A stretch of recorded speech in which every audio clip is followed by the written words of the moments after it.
हम लोग आर.एस. अग्रवाल पढ़ रहे थे। पिछले क्लास में हम लोग 80 नंबर तक का क्वेश्चन कंप्लीट किया था। आइए आज हम लोग 81 से आगे का प्रक्रिया चालू करते हैं। प्रश्न संख्या 81 में है, यदि 1/5 इक्वल 1/1.25 हो तो x बराबर क्या होगा, ये हमें निकालना है। हम लोग पहले जानते थे कि इस तरह के फॉर्मेशन को हम जब भी देखेंगे इसे क्या कहेंगे, समानुपात कहेंगे। ये अनुपात दोनों बराबर है तो इसे हम क्या कहेंगे, समानुपात कहेंगे। और समानुपात के प्रश्न को हल करने के लिए हम लोग तो जानते ही हैं, हमेशा क्या करना होता है, बाहर वाला को बाहर वाला से गुना, अंदर वाला को अंदर वाला से गुना। जब अंदर वाला को अंदर वाला से गुना कीजिएगा तो 1/x गुने 1/x यानी 1/x² इक्वल बाहर वाला के साथ होगा तो ये इसके साथ जब मल्टीप्लाई होगा तो 1/5 गुने 1/1.25।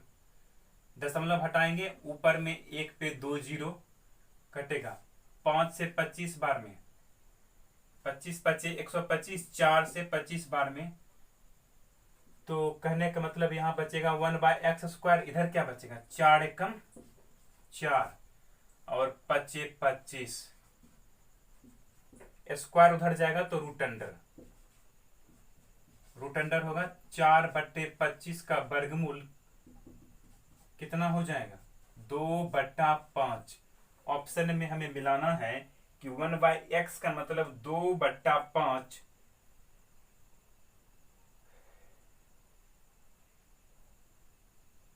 हमें निकालना क्या था ना, x का वैल्यू।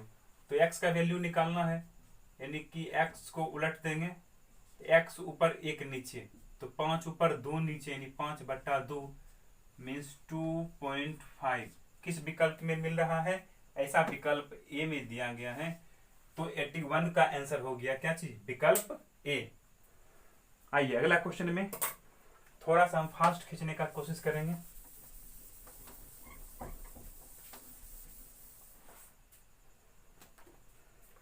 अगला प्रश्न है 82 में, x बराबर 1/3y तथा y बराबर 1/2z। हमें निकालना है x अनुपात y अनुपात z का मान। x अनुपात y अनुपात z का मान निकालना है। तो सबसे पहले हम यहां से x y में रिलेशन बना लेते हैं। y गुना में इधर आएगा तो भाग में, x बट्टा y बराबर 1/3, इसीलिए x इज टू y हो जाएगा 1:3। यहां से हम निकालना चाहेंगे 2y बराबर z, तो y बट्टा z बराबर 1/2। 2 गुना में इधर आएगा तो बट्टा में, तो हम अनुपात यहां से बना सकते हैं y अनुपात z कितना, 1:2। तो इसे संतुलित करने पर क्या होगा, y वाला पक्ष बराबर है, यहाँ पे 3 है, तो ये अगर हम इसमें 3 से गुना कर देते हैं तो 3 एकम 3, 3 दूनी 6, दोनों y वाला पार्ट हो गया है बराबर। जब y वाला पार्ट बराबर हो गया है तो हमें x वाला पार्ट कितना मिला, 1, y वाला पार्ट 3 और z वाला पार्ट 6। यही आंसर हो जाएगा 1:3:6 विकल्प बी में। कोई डाउट समझने में? चलिए आइए 83 में,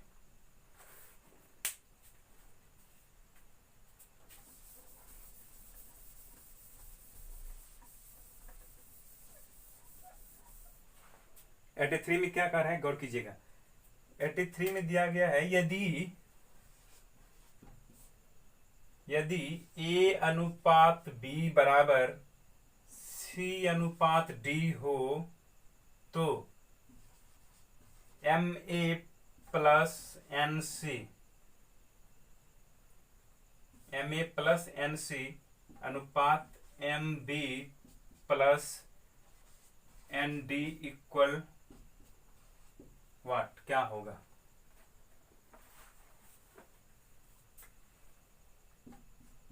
ए अनुपात बी का मतलब हो गया ए बट्टा बी, सी अनुपात डी का मतलब सी बट्टा डी।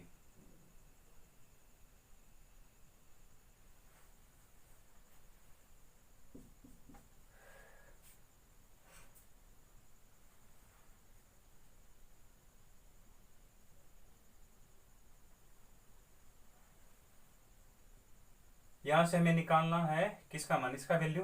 तो ए बट्टा बी बराबर सी बट्टा D,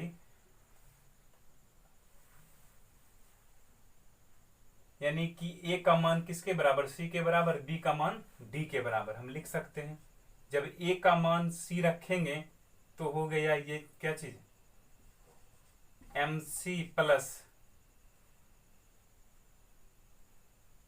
N C, M B, M B, B के जगह पर अगर डी रखेंगे तो M D plus N D. ध्यान दीजिएगा यहाँ पे सी दोनों में कॉमन पार्ट है ना, सी अगर हम बाहर करते तो यहाँ बचेगा एम प्लस एन, इधर क्या बचेगा, अगर डी हम बाहर करते हैं तो इधर बचेगा M plus N, M plus N, M plus N cut जाएगा, सी अनुपात डी। देखते हैं ऑप्शन में क्या सी अनुपात डी है, नहीं है। सी अनुपात में सी अनुपात डी नहीं है, लेकिन सी अनुपात डी के बदले तो हम लिख सकते हैं ए अनुपात बी, तो ये भी आंसर हो सकता है। तो विकल्प सी में ऐसा मिल रहा है, 83 का आंसर विकल्प सी होगा। अगर हम यहां से मान सी का मान ए और डी का मान बी रखते तो आंसर हमें डायरेक्ट आ सकता था ए अनुपात बी, लेकिन घबराने की कोई जरूरत नहीं, इस तरह से भी ये सही है। कोई डाउट समझने में नहीं। आइए अगला क्वेश्चन लेते हैं 84।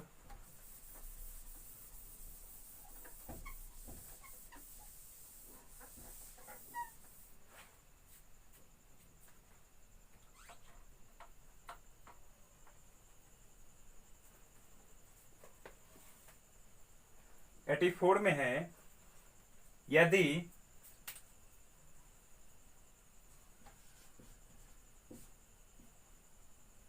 यदि 7:x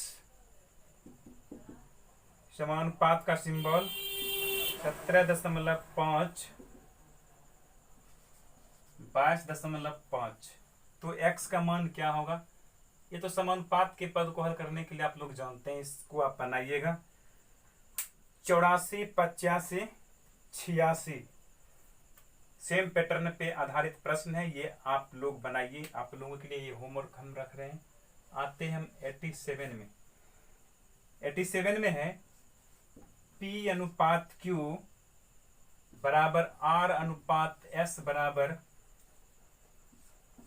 T:U, इक्वल टू दिया गया है यहाँ पे 2:3 हो, तो हमें निकालना है MP plus NR plus VT is to MQ plus NS plus VU। इसका वैल्यू हमें निकालना है, ये हमें प्रश्न में दिया गया है।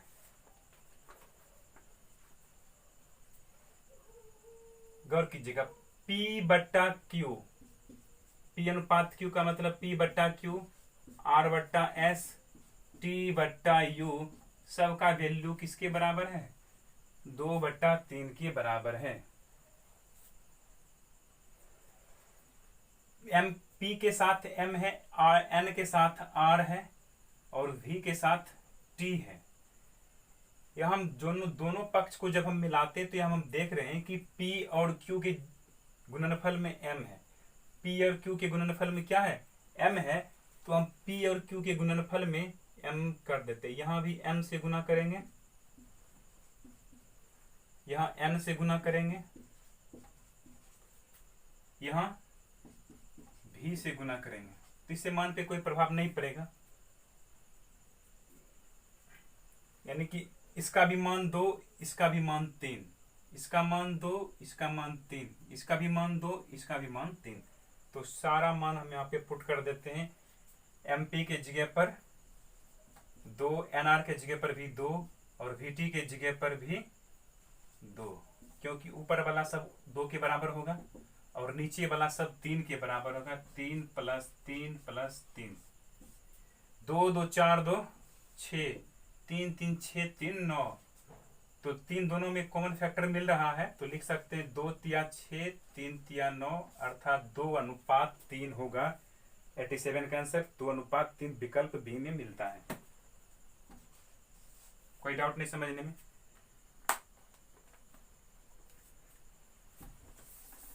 आते हैं 88 में। सारे क्वेश्चन को आप बनाते जाइए अच्छी तरह से और उसका सॉल्यूशन आप लोग हमें कॉपी में लिखते जाएंगे। रिवीजन करने में फिर आपको आसान होगा, इसलिए आप कॉपी में लिख लीजिए। आइए 88 में क्या कर रहा है, किसी मानचित्र के लिए पैमाना, कोई मानचित्र है, ठीक है, उसका पैमाना दिया गया है 1:4 क्रॉस 10⁵ दिया गया है। यदि मानचित्र में दो बिंदुओं के बीच की दूरी 4 सेंटीमीटर हो तो इन बिंदुओं के बीच वास्तविक दूरी कितना होगा। यदि मानचित्र में दो बिंदु के बीच की दूरी, दो बिंदु के बीच की दूरी कितना दिया है, फिर 4 सेंटीमीटर, तो इसकी वास्तविक दूरी कितना होगा। ऑप्शन में किलोमीटर और मीटर के रूप में आंसर है और सेंटीमीटर के रूप में भी है। यहां पे हमें दो बिंदु के बीच की दूरी 4 सेंटीमीटर, तो ये इसका मतलब यही हुआ कि ये भी दो बिंदु के बीच की दूरी है, यानी कि जहां पर 1 सेंटीमीटर होगा दो बिंदु के बीच की दूरी, इसका मतलब यही हुआ कि दो बिंदु के बीच की दूरी अगर 1 सेंटीमीटर हो तो उसके बदले आप इतना सेंटीमीटर लिखोगे। कहने का मतलब, इसका मतलब ये हुआ कि चूंकि 1 सेंटीमीटर बराबर 4 × 10⁵ सेंटीमीटर, ये मानचित्र में दो बिंदु के बीच की दूरी दर्शाता है कि अगर दो बिंदु के बीच की दूरी 1 सेंटीमीटर होगा तो उसका मतलब हम ये समझेंगे कि 4 × 10⁵ सेंटीमीटर हुआ है। तो 1 सेंटीमीटर में इतना सेंटीमीटर, इसी तरह से 2 सेंटीमीटर रहता तो 2 से गुना कर देते दो बिंदु के बीच की दूरी। दो बिंदु के बीच की दूरी अगर 3 सेंटीमीटर रहता तो हम 3 से गुना कर देते। दो बिंदु के बीच की दूरी अगर 4 सेंटीमीटर रहता तो हम 4 से गुना कर देते, जो कि हमें क्वेश्चन में यही पूछा गया है कि दो बिंदु के बीच की दूरी अगर 4 सेंटीमीटर है तो उसका एक्चुअल में दूरी क्या होगा।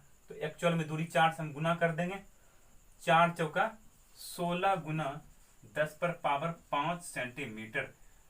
ऑप्शन में जरा हम गौर करेंगे तो ऑप्शन में देखिएगा 16 सेंटीमीटर, 16 मीटर और 16 किलोमीटर और 4 किलोमीटर लिखा हुआ है। तो इसको अगर हम किलोमीटर में चेंज करना चाहें तो क्या कर सकते हैं, देखिएगा सेंटीमीटर को सबसे पहले आप मीटर में लाइए। मीटर में लाने के लिए 100 से क्या करना होगा, डिवाइड करना होगा। ये आ गया किसमें, मीटर में। लेकिन हमें किलोमीटर में लाना है तो 1000 से फिर हमें क्या करना पड़ेगा, डिवाइड करना पड़ेगा। तो ये खुद ब खुद किसमें चेंज हो जाएगा, किलोमीटर में। तो गौर कीजिएगा 2 0 और 3 0, यानी कि 10⁵ 16 × 10⁵ इसको हम लिख सकते हैं। ये कटेगा, इसका मतलब क्या होगा, 16 किलोमीटर आंसर होगा, तो जो कि विकल्प सी में दिया गया है। कोई डाउट समझने में नहीं? अगर समझने में दिक्कत हो तो वीडियो को पीछे करके अच्छी तरह से समझ लीजिए, तब आगे का क्वेश्चन आप लोग देखिए। हम आते हैं 89 नंबर के प्रश्न में। पढ़िए प्रश्न। पहले आप अच्छी तरह से प्रश्न को हमेशा पढ़ लिया कीजिए क्वेश्चन को बनाने से पहले, क्योंकि प्रश्न अगर आपको अच्छी तरह से समझ में आएगा तभी आपको कॉन्सेप्ट समझ में आएगा। आइए 89 में क्या कहता है, गौर कीजिएगा। किसी समय पर 1.4 मीटर ऊंचाई की एक लड़के की परछाई की लंबाई 1.2 मीटर है। इसी समय पर एक भवन की परछाई की लंबाई 5.4 मीटर है, तो भवन की ऊंचाई कितनी है। ठीक है, किसी समय पर 1.4 मीटर ऊंचाई ये क्या है, ऊंचाई दिया गया है, किसका, एक लड़का का, और उसकी परछाई कितना दिया गया है, 1.2 मीटर। ये है क्या चीज, परछाई की लंबाई। किसी समय 1.4 मीटर ऊंचाई के लड़का के परछाई कितना, 1.2 मीटर। उसी समय एट ए टाइम कितना है एक दूसरे वस्तु का, उसी समय एक भवन की परछाई की लंबाई 5.4 मीटर, भवन के परछाई की लंबाई 5.4 मीटर। तो हमें पूछ रहा है भवन की ऊंचाई क्या होगा, हम मान लेते हैं ऊंचाई x है। उसी समय का बात का है प्रश्न में हमेशा ध्यान दीजिएगा, उसी समय ऊंचाई और परछाई कि जो अनुपात होगा वो हमेशा क्या होगा, इक्वल होगा। एक ही समय में एक वस्तु के ऊंचाई और परछाई की लंबाई हमेशा समानुपात होगा, यानी बराबर होगा। ये भी ऊंचाई है, नीचे में परछाई, ऊपर ऊंचाई नीचे परछाई। अगर परछाई ऊपर लिखते हैं तो ऊंचाई हम नीचे लिखेंगे, ऊपर परछाई लिखेंगे तो नीचे ऊंचाई लिखेंगे। इस प्रकार से करके इसको हम हल करते हैं। जरा गौर कीजिएगा कैसे हल करेंगे। क्रॉस मल्टीप्लीकेशन होगा, ये इसके साथ गुना और ये इसके साथ गुना, तो 1.2 गुने x इक्वल, ये इसके साथ मल्टीप्लाई होगा 1.4 गुने 5.4, x बराबर 1.4 गुने 5.4 बट्टा 1.2, गुना में इधर आएगा तो डिवाइड में। दशमलव जब हटाते हैं तो यहाँ पे हटेगा 6 दूनी 12, 7 दूनी 14, 6 से 9 बार में और डिवाइड होगा, 9 छक 54, 9 सत्ती 63, तो 63 हो गया किसकी लंबाई, भवन की लंबाई, यानी भवन की ऊंचाई 6.3 मीटर होगा। क्यों, क्योंकि यहाँ पे देखिएगा दशमलव है ना, यहाँ पे दशमलव है तो 0.9 बार में कटेगा, तब मल्टीप्लाई होने पे 6.9 मीटर होगा। कोई डाउट समझने में, कोई डाउट नहीं। आप क्या कीजिएगा, चेक कर लीजिएगा इसकी ऊंचाई और परछाई का अनुपात, और ये जब हम 6.3 यहाँ रख करके इसका अनुपात निकालेंगे तो एक ही समय में दोनों अनुपात हमेशा बराबर होगा। ऐसा प्रश्न जब भी रहेगा आप इसी तरह से इसको बनाइएगा। आइए 90 में आते हैं।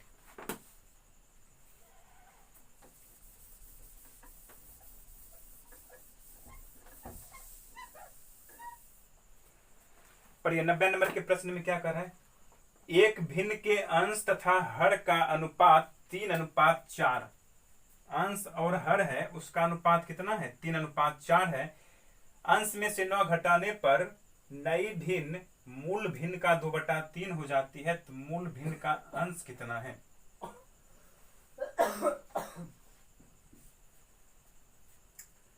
एक भिन्न के अंश तथा हर का अनुपात 3:4।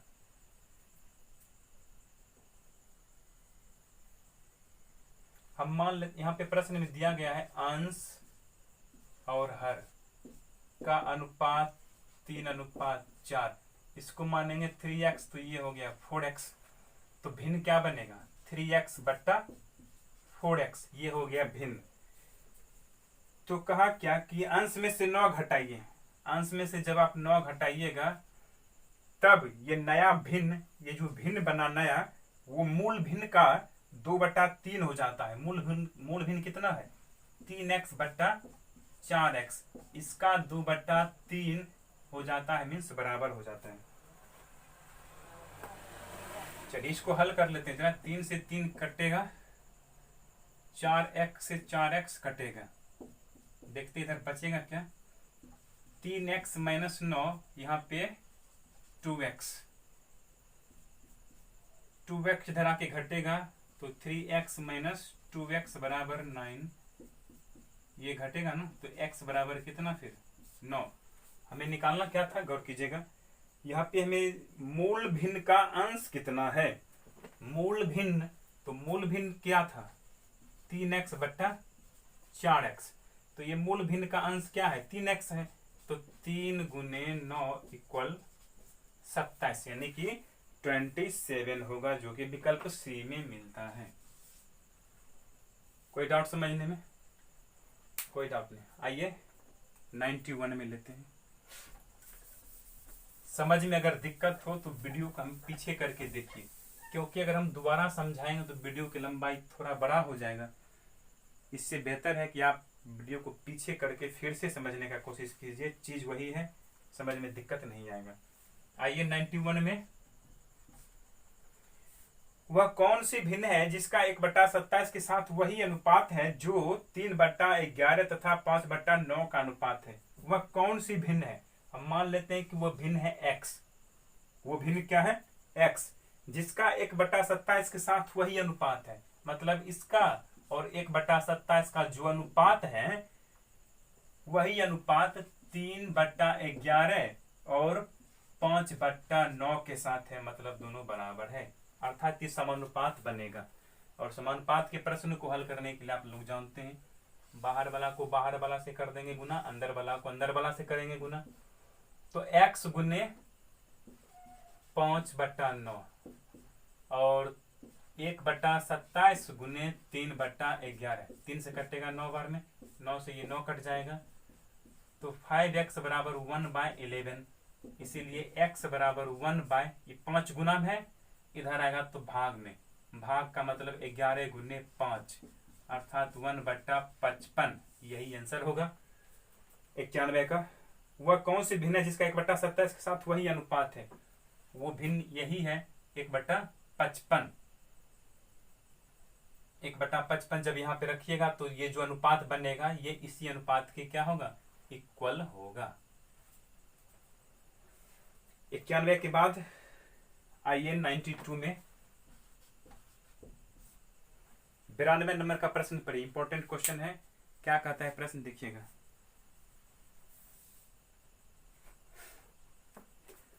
प्रश्न है, वह कौन सी, सॉरी ये 91 तो हो चुका है ना। आइए 92 में, एक पेटी में 1 दर्जन शीशा थे। एक पेटी में टोटल कितना था शीशा? 1 दर्जन, मतलब 12 गो है टोटल। टोटल कितना शीशा है? 12 पीस। पेटी के गिरने पर टूटे हुए तथा बिना टूटे हुए शीशों का अनुपात निम्न में से कौन सा नहीं हो सकता है? कौन सा ऑप्शन होगा जो इस चीज को संतुष्ट नहीं करेगा? ऑप्शन को जरा हम लिख लेते हैं समझने के लिए।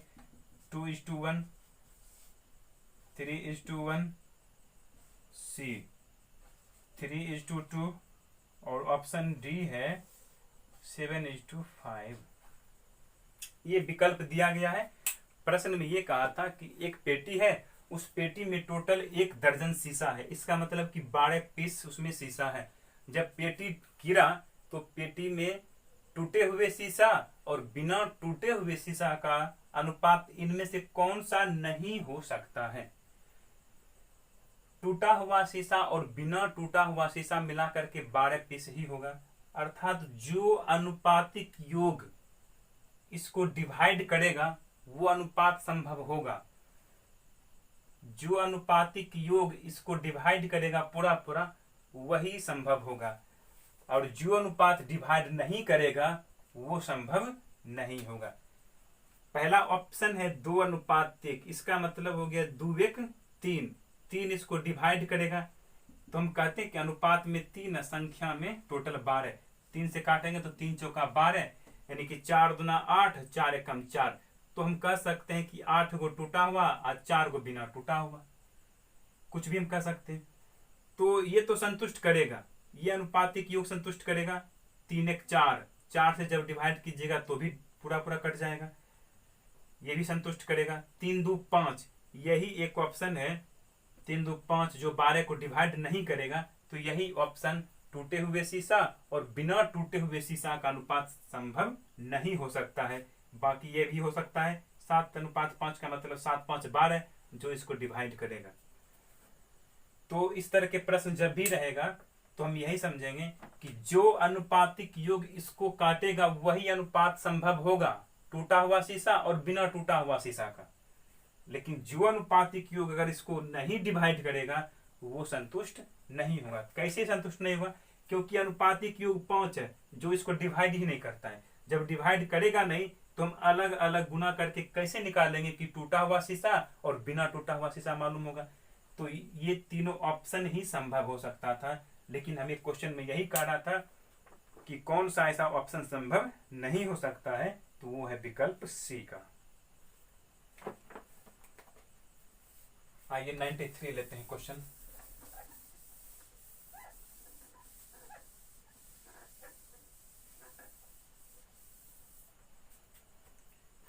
में है, निम्नलिखित में से सबसे बड़ा अनुपात कौन सा है? सबसे बड़ा अनुपात इंपॉर्टेंट क्वेश्चन है ये। हम बड़ा अनुपात पूछा है, ऑप्शन हम लिखते हैं समझने के लिए जरा सा। यहाँ पे 7:15 ऑप्शन बी में है, 15:23 ऑप्शन सी में है, 17:25 ऑप्शन डी में है, 21:29। सबसे बड़ा अनुपात, बड़ा अनुपात का मतलब हो गया, अनुपात को हम एक साधारण भाषा में भिन्न भी कहते हैं। 7:15 का मतलब हम लिख सकते हैं 60/15, 15/23, 17/25, 21/29, ये हम लिख सकते हैं। फिर कोई डाउट? तो ये जो भिन्न है इसमें से कौन सा सबसे बड़ा भिन्न है? कौन सा सबसे बड़ा भिन्न है? जब भी हमें छोटा या बड़ा भिन्न पूछे तो हम किस चीज पे गौर करेंगे, जरा ध्यान दीजिएगा। भिन्न दो प्रकार का होता है। एक भिन्न ऐसा होता है जिसका अंश बड़ा होता है, हर छोटा होता है, और एक भिन्न ऐसा होता है जिसका अंश छोटा होता है, हर बड़ा होता है। तो अंश छोटा है, हर बड़ा है, अंश छोटा है, हर बड़ा है, सब में। तो ऐसा क्वेश्चन जब हमें मिले कि अंश छोटा हर बड़ा, अंश छोटा हर बड़ा, तो आप क्या कीजिएगा, सबसे पहले अंश और हर का अंतर चेक कर लीजिएगा। अंश और हर का अंतर चेक करेंगे। सब में अंतर 8-8 का देखिएगा, है ना। इसमें भी 8 का अंतर, 15-7 में, 23-15 में भी 8 का अंतर, 25-17 में भी 8 का अंतर, 29-21 में भी 8 का अंतर, यानी कि सब में अंतर डिफरेंस कितना का है? 8 का, सेम डिफरेंस है। जब अंश और हर का डिफरेंस सेम हो जाए और भिन्न में अंश छोटा हो, तो सबसे बड़ा जो भिन्न होगा वही सबसे बड़ा भिन्न होगा। जिसका अंश और हर सबसे बड़ा वही सबसे बड़ा भिन्न। तो यही हो गया सबसे बड़ा। सबसे बड़ा भिन्न ये होगा और सबसे छोटा भिन्न, सबसे छोटा भिन्न 7/15। ध्यान रखना है आपको कि जब अंश छोटा हो, हर बड़ा हो, उस कंडीशन में हम क्या करेंगे, डिफरेंस चेक कर लेंगे अंश और हर का। अंश और हर का डिफरेंस चाहे कुछ भी हो लेकिन समान हो, तो उस कंडीशन में जिस भिन्न का अंश और हर सबसे बड़ा होगा वही सबसे बड़ा भिन्न होगा। जिस भिन्न का अंश और हर सबसे छोटा होगा वही सबसे छोटा भिन्न होगा। अगर मान लीजिए इसको उलट के अगर हम ऐसे आपको दे दे 15/7, 23/15, 25/17, 29/21, और इस कंडीशन में आपसे ये पूछा जाए कि इसमें बताइए सबसे बड़ा भिन्न कौन सा होगा, तो आप कहोगे कौन सा भिन्न। तो इस कंडीशन में भी आपको यही चेक करना होगा, अंश और हर का अंतर। अंश और हर का अंतर अगर समान है तो जिस भिन्न का अंश और हर सबसे छोटा वही सबसे बड़ा भिन्न होगा। तो यहाँ पे सबसे बड़ा 15/7 और सबसे छोटा यही।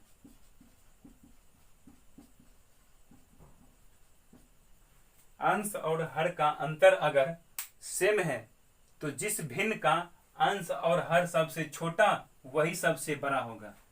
जिस भिन्न का अंश और हर सबसे बड़ा वो सबसे छोटा होगा। ये कंडीशन कब होगा, जब अंश बड़ा हो। अंश बड़ा हो किससे, हर से। और ये कंडीशन कब होगा, जब अंश छोटा हो हर से। ये आप अच्छी तरह से कॉपी में लिख लीजिए, इंपॉर्टेंट चीज है ये। चेक करने का तो आप डिवाइड देकर करते, लेकिन काफी समय लगता है। ये जो हम तरीका बताएं आपको, ये महत्वपूर्ण तरीका है जो कि काफी यूजफुल तरीका है। चलिए आते हैं 94 में।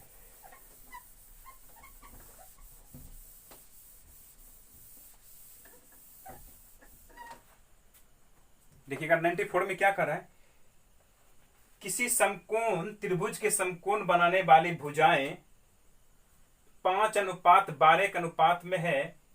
यदि त्रिभुज का क्षेत्रफल 270 वर्ग सेंटीमीटर हो तो कर्ण की लंबाई क्या होगा। समकोण बनाने वाली भुजा, गौर कीजिएगा, ये क्षेत्रफल का क्वेश्चन है, लेकिन ये अनुपात समानुपात में दिया गया है, तो इसका मतलब यही हुआ कि हम लोग क्या क्षेत्रफल वाले प्रश्न में भी अनुपात एवं समानुपात का यूज कर सकते हैं। तो आइए देखते हैं समकोण बनाने वाली भुजा कौन कौन सा है। ये भुजा और ये भुजा समकोण बना रहा है यहाँ पर 90 डिग्री, और ये है 5:12 के अनुपात में, ये है 5:12 के अनुपात में। इसको मान लेते हैं 5x, इसको मानते हैं 12x, या इसको कहेंगे 12x, तो ये होगा 5x। हम उल्टा करके किसी को भी हम लिख सकते हैं। यदि त्रिभुज का क्षेत्रफल 270 वर्ग सेंटीमीटर, क्षेत्रफल हमें दे दिया 270 वर्ग सेंटीमीटर हो, तो कर्ण की लंबाई क्या होगा, ये हमें निकालना है। हम जानते हैं कि समकोण त्रिभुज का क्षेत्रफल होता है 1/2 इंटू लंबाई गुने, यानी कि लंब गुना आधार, 1/2 गुना लंब गुने आधार, सॉरी ये कटेगा नहीं, यहाँ पे गलती से कटा गया।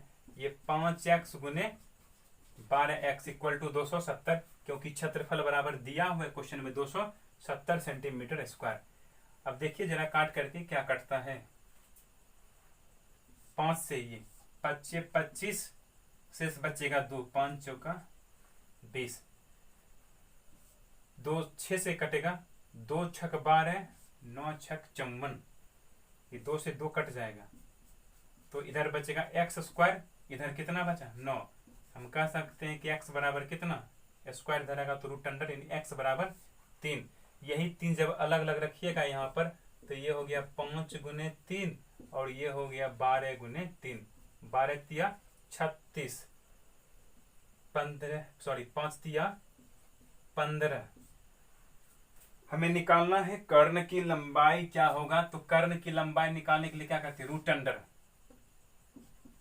लंब का स्क्वायर प्लस आधार का स्क्वायर, 15 का स्क्वायर 225, 36 का स्क्वायर 6 का स्क्वायर 6 36 के 6 बाकी 3, 6 तिया 18, 18 दूना 36, 3 40 के 9 बाकी 3, 3 तिया 9 3 12, 1296 स्क्वायर किस तरह से किया जाता है वो हम आपको बताएंगे। स्क्वायर एंड क्यू रूट जब चालू करेंगे तो आपको वहां पे हम लोग इस तरीका बताएंगे वर्क करने का।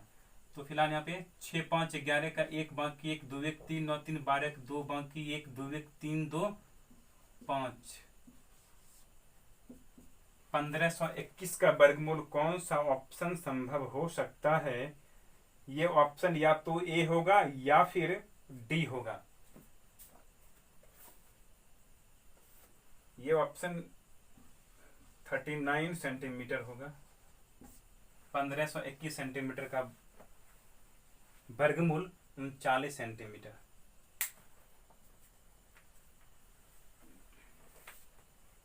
तो यही कर्ण की लंबाई हमें निकालना था, 39 सेंटीमीटर होगा। आते हैं अगले क्वेश्चन की तरफ।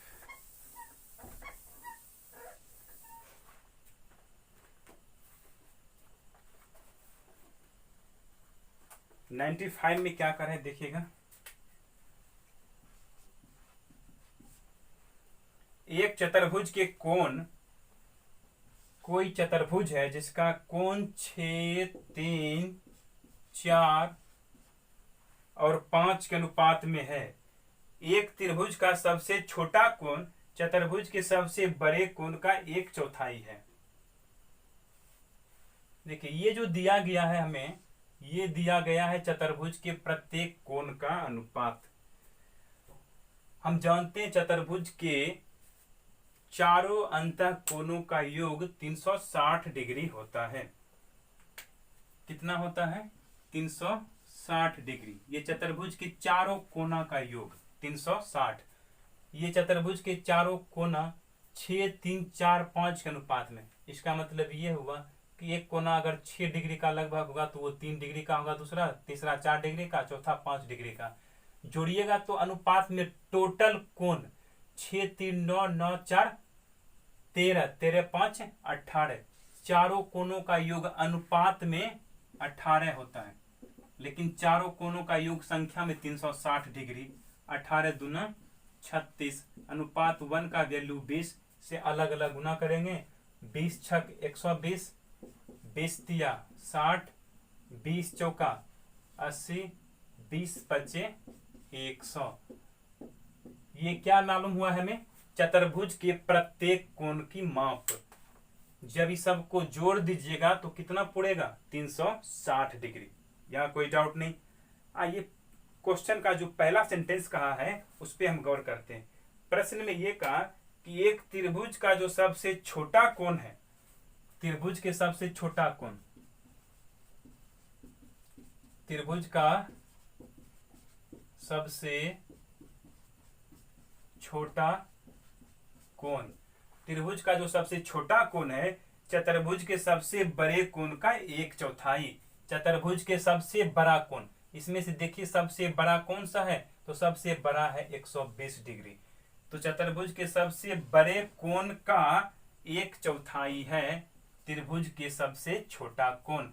तो इसको हल कीजिएगा तो कितना आएगा? 30 चौका 120 यानी कि 30 डिग्री। त्रिभुज का सबसे छोटा कोण कितना? 30 डिग्री। आगे फिर इसी में एक और वाक्य लिखा हुआ है कि त्रिभुज का सबसे बड़ा कोण चतुर्भुज के दूसरे सबसे बड़े कोण से 10 डिग्री अधिक है। त्रिभुज के सबसे बड़ा कोण, तो हम लिखेंगे त्रिभुज का सबसे बड़ा कोण। त्रिभुज का जो सबसे बड़ा कोण है वो चतुर्भुज के दूसरे सबसे बड़े कोण, पहला सबसे बड़ा कोण ये है और दूसरा सबसे बड़ा कोण ये है। तो इससे कितना डिग्री अधिक है? 10 डिग्री अधिक है, यानी कि 10 डिग्री हम जोड़ देते हैं तो 110 डिग्री। त्रिभुज का सबसे बड़ा कोण कितना? 110 डिग्री। पहला कोण 30 डिग्री, दूसरा कोण 110 डिग्री। एक और कोण की माप होगी जो हमें पूछ रहा है कि दूसरा सबसे बड़ा कोण कितना होगा। त्रिभुज का दूसरा सबसे बड़ा कोण, त्रिभुज का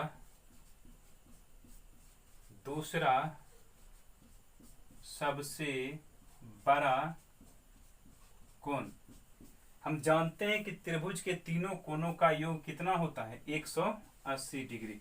त्रिभुज के तीनों कोण के योग में से इन दोनों कोणों का योग अगर हम घटा लेते हैं तो हमें एक और कोण की माप मिल जाता है। यहां से कितना होगा? 140 डिग्री। तो ये कितना होगा घटा करके? 40 डिग्री। एक कोण ये मालूम हो गया है सबसे बड़ा। दूसरा सबसे बड़ा है, पहला बड़ा ये है, दूसरा सबसे बड़ा ये है और सबसे छोटा कोण ये है। तो यही हो गया त्रिभुज के तीनों कोण का माप। तो हमें पूछ रहा था कि त्रिभुज का दूसरा सबसे बड़ा कोण बताइए, तो 40 डिग्री आंसर होगा। देखिए ऑप्शन किस में मिलता है? ऑप्शन किसी में नहीं मिल रहा है, इसलिए आंसर होगा ई, इनमें से कोई नहीं। चलिए आगे का क्वेश्चन आगे लेते हैं। 96 में पढ़िए प्रश्न को क्या कह रहा है। अगर समझ में क्वेश्चन नहीं आया है तो आप एक बार फिर से पीछे कीजिए वीडियो को, बढ़िया से उसको समझने का प्रयास कीजिए, तब आगे बढ़िए।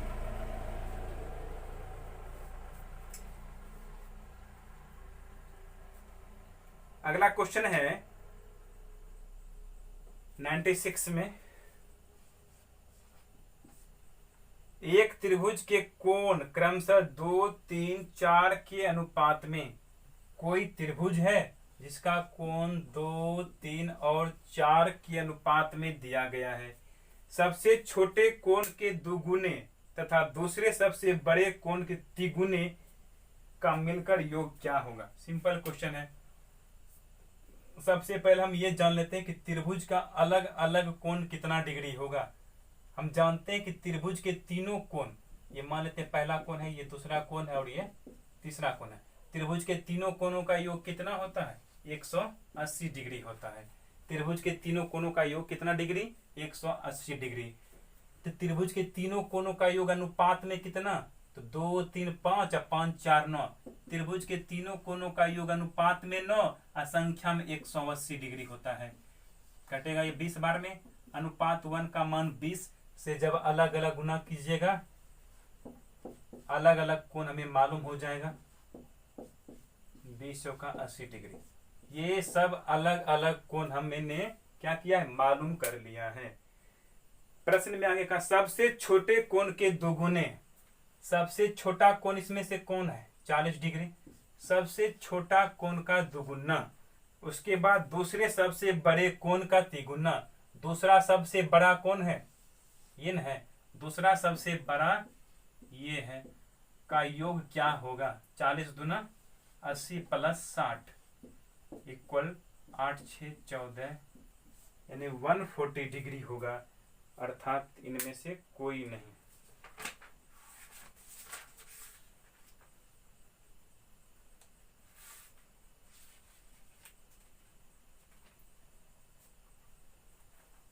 आंसर नहीं मिला है। आइए हम फिर से चेक कर लेते हैं। त्रिभुज के कोण क्रमशः 2 3 4 के अनुपात में सबसे छोटा कोण के दुगुना, सबसे छोटा कोण 40 है उसका दुगुना तथा दूसरे सबसे बड़े कोण के तिगुना। सॉरी, यहाँ पे तिगुना करने के लिए भूल गए थे।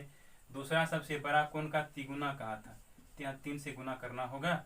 अब मिलाइए 80 प्लस 6 तिया 18 180, तो 18 8 26 यानी 260 डिग्री होगा, जो कि विकल्प बी में मिलता है।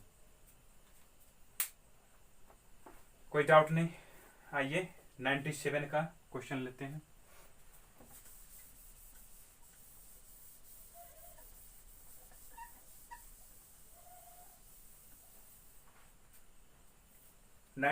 में है, जो कि इंपॉर्टेंट क्वेश्चन है। 4 पात्रों के मिश्रणों में दूध और पानी का अनुपात 4 पात्र है। पहला पात्र, दूसरा पात्र, तीसरा पात्र और दिया गया है यहाँ पे चौथा पात्र। पहला पात्र में मिल्क और वाटर का जो रेशियो है वो है 5:3। दूसरा में मिल्क और वाटर का जो रेशियो है वो है 2:1। तीसरा में मिल्क और वाटर का रेशियो 3:2। चौथा में मिल्क और वाटर का रेशियो 7:4 के अनुपात में है। किस पात्र में पानी के सापेक्ष दूध की मात्रा सबसे कम है? किस बर्तन में यानी किस पात्र में पानी के सापेक्ष दूध की मात्रा सबसे कम? पानी के सापेक्ष दूध की मात्रा सबसे कम किस ऑप्शन में यानी किस पात्र में है? चलिए इसको हम चेक करते हैं, गौर कीजिएगा जरा। पहला पात्र में मिल्क कितना है? 5 भाग है और वाटर 3 भाग है। तो इसमें कह सकते हैं कि 5 भाग वाटर है, टोटल कितना भाग मिश्रण में? 8 भाग मिश्रण में। यानी कि पहला पात्र में दूध की मात्रा कितना? 5/8 भाग। यहाँ लिखते हैं पहले पात्र में दूध की मात्रा 5/8 भाग। पहले पात्र में 5/8 भाग दूध है। इसी तरह से हम लिखेंगे दूसरे पात्र में दूध की मात्रा 2 भाग है। टोटल कितना भाग में? 3 भाग में। इसी तरह से तीसरे पात्र में दूध की मात्रा 3 भाग मिल्क है। टोटल कितना भाग में? 5 भाग में, जोड़ करके 3 2 5। इसी प्रकार से हम लिखेंगे चौथे पात्र में दूध और पानी की मात्रा यहाँ पे 7 भाग है। टोटल कितना भाग में? 11 भाग में। तो इसका मतलब आप लोग समझ गए होंगे कि पहला पात्र में दूध की मात्रा 5/8 भाग, दूसरा में 2/3 भाग, तीसरा में 3/5 भाग, चौथा में 7/11 भाग दूध है। इसमें से कौन सा भिन्न सबसे छोटा है? कौन सा भिन्न सबसे छोटा है? यानी जो भिन्न सबसे छोटा होगा उसी भिन्न में दूध की मात्रा सबसे कम होगा, उसी पात्र में दूध की मात्रा सबसे कम होगा। तो हम चेक करते हैं कि इसमें सबसे छोटा भिन्न कौन सा है। सबसे छोटा भिन्न कौन सा है? इसको चेक करने के लिए क्या करेंगे? ऐसे करेंगे 5/8, 2/3, 3/5, 7/11। सब में चेक करना है कि इसमें सबसे छोटा कौन सा है। कैसे करना है गौर कीजिएगा। इसको इससे गुना कीजिए। 3×5 = 15, 8 दूनी 16। ये 15 है, ये 16 है। इन दोनों में ये सबसे बड़ा है। ये क्या है? सबसे बड़ा। तो इसको छोड़ देंगे। इसको चेक करते हैं। 25, 25, 8 3 24। इन दोनों में सबसे बड़ा ये है, तो इसको छोड़ दीजिए। अब इन दोनों में चेक कीजिए। 11 3 33, 5 7 5 35। अब इन दोनों में बड़ा कौन? ये 35 वाला बड़ा है, इसको हटा दीजिए। सबसे छोटा यही नजर आ रहा है, यानी तीसरा पात्र। ये कौन सा पात्र है? तीसरा पात्र। तो सबसे कम दूध की मात्रा किसमें होगा? तीसरा पात्र में होगा, 3/5।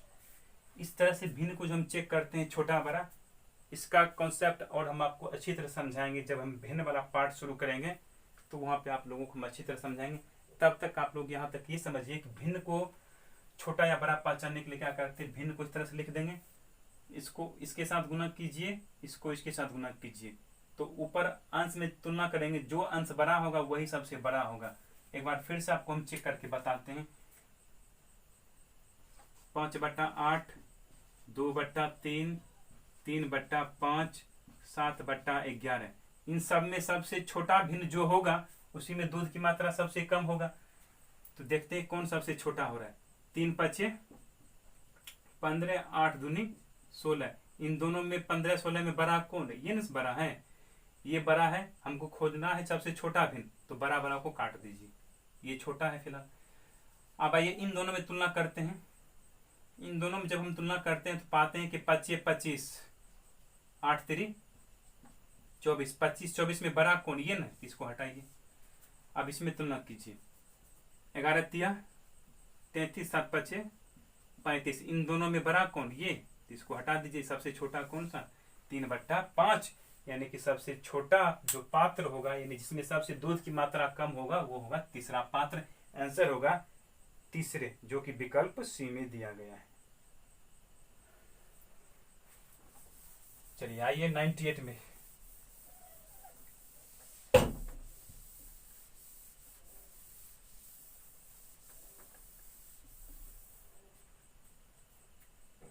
नाइन्टी 98 का जो क्वेश्चन है वो ये है, एक 60 लीटर के मिश्रण में दूध और पानी का अनुपात 3:1 है।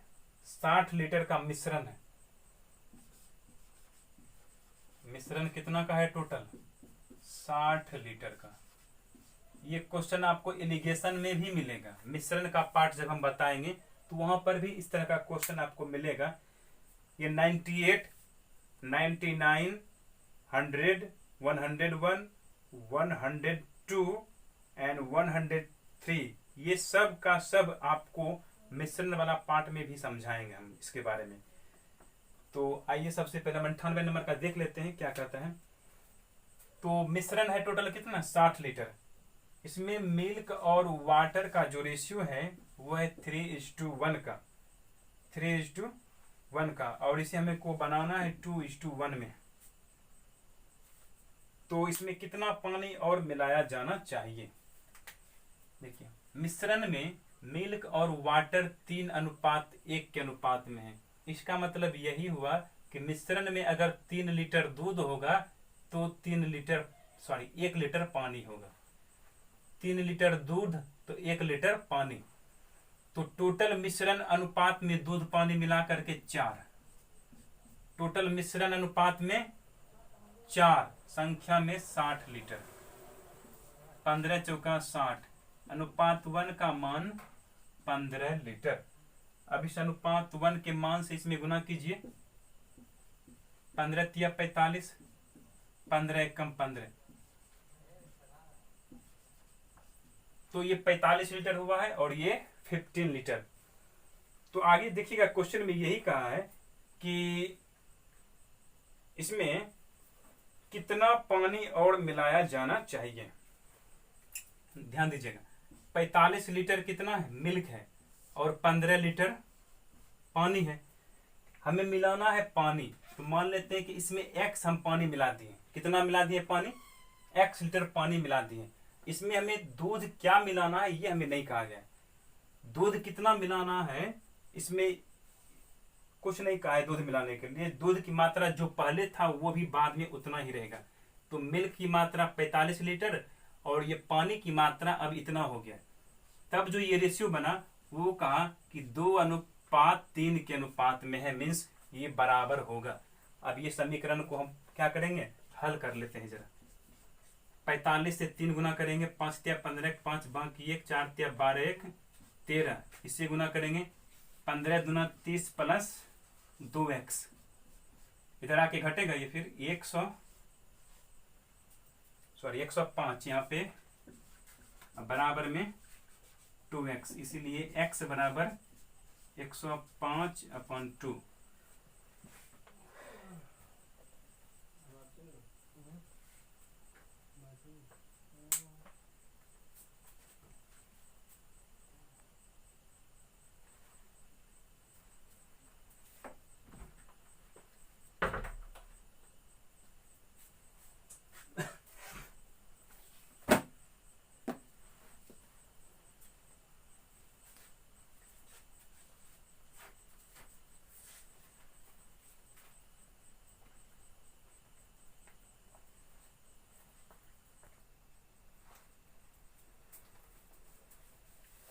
यहाँ पे थोड़ा सा मिस्टेक ये हुआ है कि यहाँ पे 2:1 होना चाहिए, यहाँ पे 1 हमें लेंगे।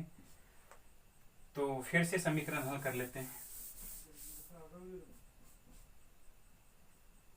15 दूनी 30 प्लस 2x बराबर 45 से कम 45। 2x इक्वल 30 धरा के घटेगा तो बचेगा 15, इसीलिए x बराबर 15/2 7.5 लीटर होगा। यानी कि पानी कितना मिलाया जाएगा, 7.5 लीटर। चलिए फिर से समझ लीजिए कि ये 15 से जब गुना किए तो 45 लीटर 15 लीटर, टोटल मिश्रण 60 लीटर होगा। दोनों को जोड़ने पर हमको अनुपात बनाना था 2:1। 2:1 बनाने के लिए कहा कि कितना पानी हम मिला दें। तो हमने मान लिया कि 15 लीटर इसमें पानी है, तो इसमें x लीटर और पानी मिला दिए। तो दूध की मात्रा जितना पहले था उतना ही दूध की मात्रा बाद में भी है। तो 45 बट्टा इतना और 2/1 अनुपात हो जाता है। यहाँ से 7.5 लीटर और क्या किया जाना चाहिए, पानी मिलाया जाना चाहिए।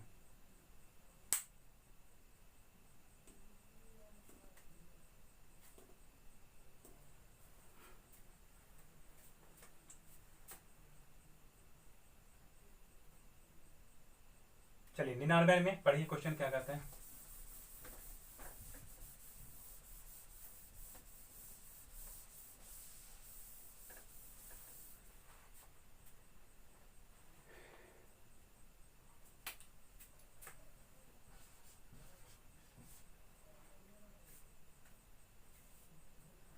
निन्यानवे में है कि एक 35 लीटर मिश्रण में दूध और पानी का अनुपात 5:2।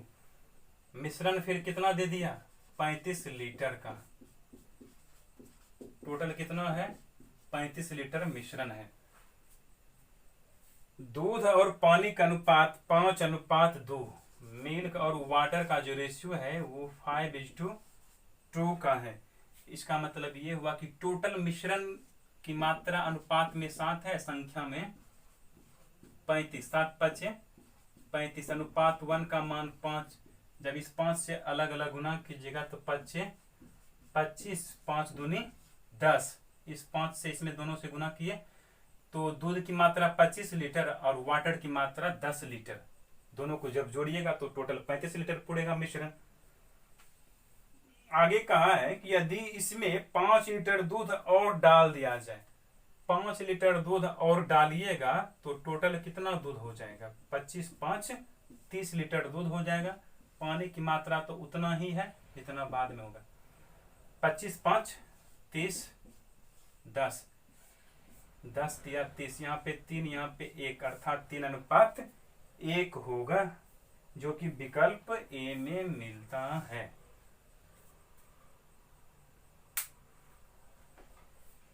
आइए 100 नंबर का क्वेश्चन लेते हैं। 100 नंबर का प्रश्न, 101 नंबर, 102, 103, ये सारे क्वेश्चन हम आपको मिश्रण वाला पार्ट में अच्छी तरह से समझाएंगे, बताएंगे। इसीलिए ये क्वेश्चन हम आपको छोड़ देते हैं बताने के लिए, वहां जब हम बताएंगे ये सारे क्वेश्चन आपको अपने आप बन जाएगा, इसलिए क्वेश्चन आप यहां तक ये रहने दीजिए। 104 से आगे की क्लास में हम लोग करेंगे, 104 से 105 आगे की क्लास में हमको करना होगा। आज हम क्लास बस यहीं तक रखते हैं। तो आप लोग अच्छी तरह से वीडियो को फिर से देखिएगा, जहाँ समझ में नहीं आएगा उसको फिर से बढ़िया से समझने की कोशिश कीजिए। अगर फिर भी नहीं समझ में आता है तो आप नीचे कमेंट बॉक्स में लिख दीजिए, उसको हम फिर से आपको अच्छी तरह से समझा देंगे। तो आप लोग इसी तरह से जम के मेहनत कीजिए, जम के लगे हुए रहिए, एक एक क्वेश्चन को समझिए बढ़िया से, कॉपी में सबका फेयर नोट बना लीजिए, और जब आप रिवीजन कीजिएगा तो उसका बार बार यूज कीजिएगा। तो आज तक यहीं रखते हैं, तब तक के लिए बाय।